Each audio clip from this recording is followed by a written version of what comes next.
बिस्मिल्लाहिर्रहमानिर्रहीम। अस्सलाम वालेकुम students, welcome to my channel all about maths with Sahar. आज की वीडियो क्लास 7th के लिए है। चैप्टर फर्स्ट है operation on sets, exercise first है और इसका रिमेनिंग पार्ट्स क्वेश्चन नंबर 12 है। क्वेश्चन स्टार्ट करने से पहले आपसे रिक्वेस्ट है कि अगर आप मेरे चैनल पर नए हैं तो मेरे चैनल को सब्सक्राइब करें और बेल आइकन को भी प्रेस करें ताकि जो मैं वीडियो बनाऊँ वो आपको मिल सकें। अब अपना लेक्चर स्टार्ट करते हैं। क्वेश्चन नंबर 12 है, if A is equal to 3, 6, 9, 12, 15 and B है 4, 8, 12, 16, 20 और सी है 5, 10, 15 and 20, then prove the associative property of union of sets. अब बेसिकली एसोसिएटिव प्रॉपर्टी होती क्या है? एसोसिएटिव प्रॉपर्टी तीन सेट्स का रिलेशन होता है। अब तीन सेट्स सेलेक्ट कर लेते हैं, A, B and C. We know that associative property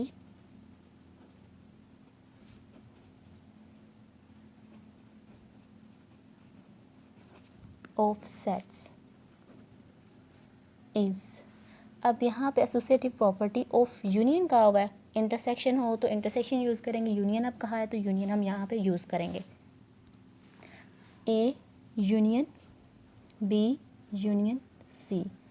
आपने जब ये प्रॉपर्टी लिखनी है तो एक चीज़ ये याद रखनी है, नंबरिंग बिल्कुल उनकी वैल्यूज़, उनकी अरेंजमेंट एक जैसी होगी, लेकिन जब हम इनको ब्रैकेट में कन्वर्ट करेंगे, ग्रुपिंग में कन्वर्ट करेंगे तो वो उसका तरीका सेपरेट होगा। जैसे कि जब हम ग्रुपिंग में इसको कन्वर्ट करेंगे तो ए यूनियन बी और दूसरी तरफ राइट हैंड साइड पे हमारा बी यूनियन सी। ये जब अपने ग्रुपिंग करनी है तो ध्यान से करनी है, या तो इससे पहले आप बी यूनियन सी कर लें या इसे कर लें। तो मैंने इसको फर्स्ट पे कर लिया कि ए यूनियन बी और उसके बाद सेकंड वाले पार्ट में मैंने बी यूनियन सी कर लिया। ये एसोसिएटिव प्रॉपर्टी ऑफ यूनियन हो गया। अब हमने इसको प्रूव करना है तो हम लेफ्ट हैंड साइड लेंगे और उसको सॉल्व करने के बाद राइट हैंड साइड के इक्वल लाना चाहेंगे।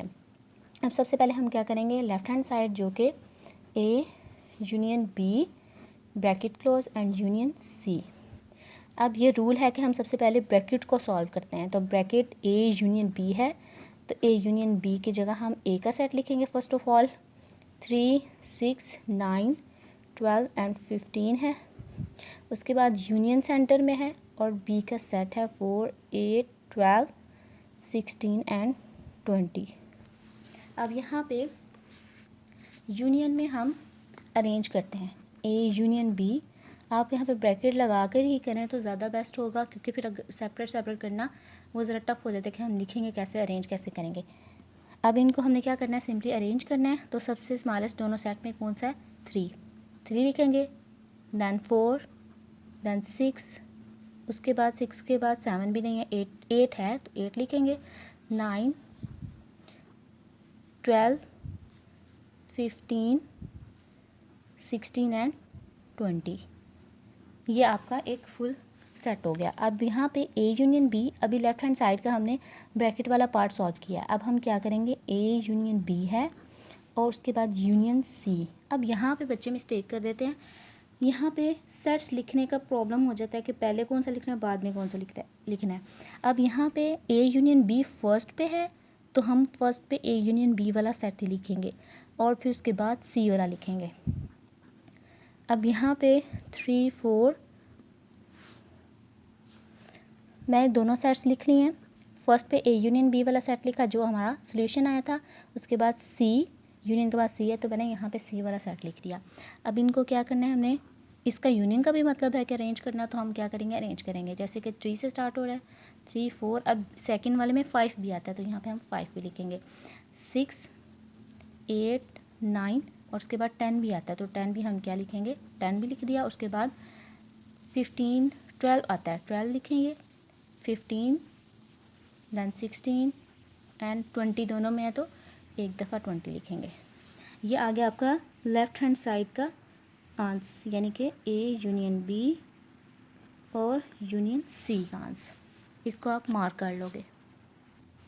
अब राइट हैंड साइड हमने लिया A union into B union C है। अब आपने याद रखना है कि हम ब्रैकेट को सबसे पहले सॉल्व करते हैं, तो ये नहीं आपने करना कि ए यूनियन बी और उसको सॉल्व करके बाद में सी, गलत हो जाएगा। पहले आपने क्या करना है, ब्रैकेट को सॉल्व करना है। ब्रैकेट है बी यूनियन सी, यहाँ पे मैंने बी यूनियन सी ब्रैकेट वाला ले लिया पार्ट और उसके बाद बी की जगह बी का सेट, यूनियन एंड सेंटर में उसके बाद सी का सेट लिख दिया।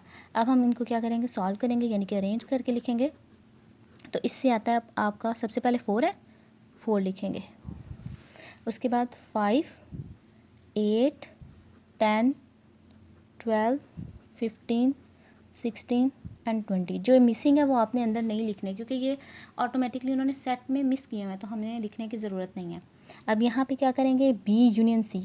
ये बात ध्यान से इसको आपने देखना है कि कैसे हमने लिखना है। A union into B union C है, तो आप ये मिस्टेक नहीं करोगे कि बी यूनियन सी को पहले लिख दो और बाद में ए को लिख दो, ये आपका गलत हो जाएगा और आंस भी आई थिंक गलत होगा आपका। तो आपने यहाँ पे क्या करना है, जैसे अरेंज है वैसे ही लिखना है। ए का सेट पहले लिखेंगे और बी यूनियन सी बाद में लिखना है।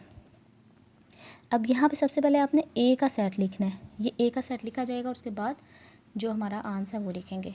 9, 12 एंड 15 ए का सेट लिख लिया, यूनियन और बी यूनियन सी का जो आंसर आया था वो हम लिखेंगे 4, 5, 8, 10, 12, 15, 16 एंड 20। अब इनको भी हम क्या करेंगे, अरेंज कर लेंगे।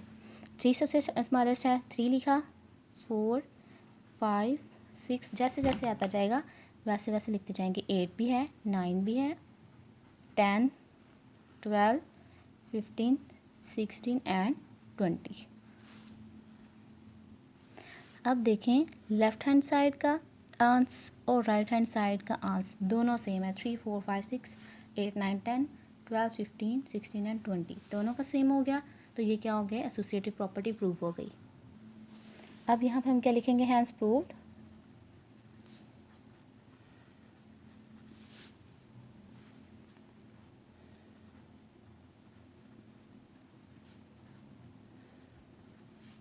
Associative property.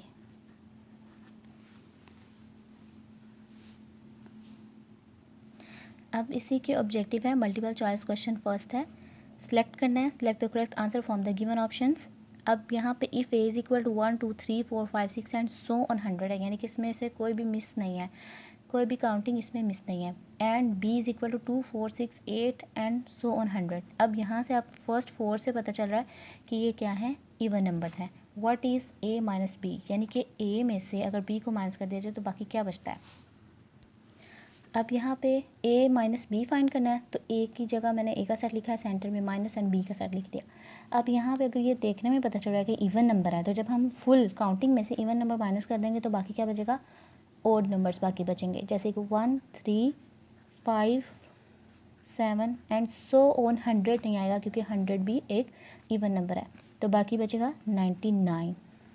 तो क्या ये हमारे ऑप्शंस में है, यस ये ऑप्शन में है, तो आप ए को मार्क कर लोगे। अब सेकंड है what does the rectangular reason in a Venn diagram represent.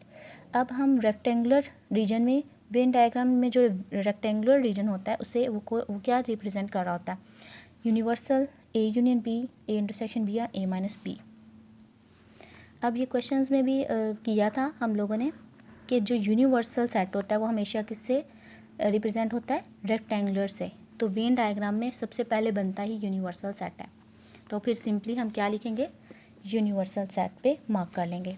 Which of the following represent the commutative property of the union of sets. अब कम्यूटेटिव प्रॉपर्टी जो कि दो सेट्स के सेंटर में होता है, ये क्वेश्चन में भी मैंने आपको बताया था कि दो सेट्स के सेंटर में या दो नंबर्स के सेट नंबर्स में होता है कम्यूटेटिव के, बस उनकी वैल्यूज़ को चेंज कर दो और आंसर दोनों का एक जैसा ही आता है। अब यूनियन हमने देखना है, तो यूनियन तो फर्स्ट वाला है A union B and B union C, ये वैसे ठीक है, लेकिन हम दूसरों को भी ऑब्जर्व कर लेते हैं क्या वो इस प्रॉपर्टी पे पूरा उतर रहे हैं। जैसे कि सी वाला देखें, ए इंटरसेक्शन बी, ये तो इंटरसेक्शन वाली हो गई, ये भी नहीं होगा। उसके बाद बी वाला है A intersection C and C intersection B, ये तो मिस्टेक हो गई क्योंकि दोनों साइड सेम नहीं है और वैसे भी इंटरसेक्शन का है। उसके बाद डी है C intersection B and B intersection है, ये भी सारा मिसिंग उन्होंने किया हुआ है, तो फर्स्ट वाला ही हमारा बिल्कुल ठीक होगा। अब यहाँ पे 4 वाला है how is the complement of a set A determined. अब ए का कम्प्लीमेंट है हम कैसे फाइंड करते हैं, यानी कि ए एक यूनिवर्सल सेट में से ए को अगर माइनस कर दिया जाए तो वो कम्प्लीमेंट हो जाता है। जैसे कि ए माइनस बी, ये तो यूनिवर्सल में से माइनस नहीं है, ए यूनियन बी, ये तो ऑपरेशन हो रहा है, यूनिवर्सल माइनस ए। अब स्लैश का मतलब माइनस होता है, जैसे कि universal minus A is equal A का कम्प्लीमेंट, तो फिर ये हमारा सी वाला ऑप्शन ठीक है। 5 वाला which of this is a property of equivalent sets. अब इक्विवेलेंट सेट्स ऐसे सेट्स होते हैं जिसमें नंबर ऑफ़ एलिमेंट्स इक्वल हों, यानी कि दोनों देखने में सेम ना हों लेकिन उनके नंबर्स, उनके कोऑर्डिनेलिटी सेम हो। तो हम ऑप्शन देखते हैं, they contain the same elements, no, वो तो इक्विवेलेंट होता है। They contain the same number of elements, yes, same number of elements हो गया। ये क्वेश्चन नंबर 12 है, यानी कि ये पार्ट हुआ थर्ड पार्ट है। इसके फर्स्ट 2 पार्ट्स में उसका लिंक डिस्क्रिप्शन में दे चुकी हूँ, आप जाकर उधर वीडियोस चेक कर सकते हैं। आई होप कि ये वीडियो आपके लिए हेल्पफुल रहेगी, यूज़फुल रहेगी।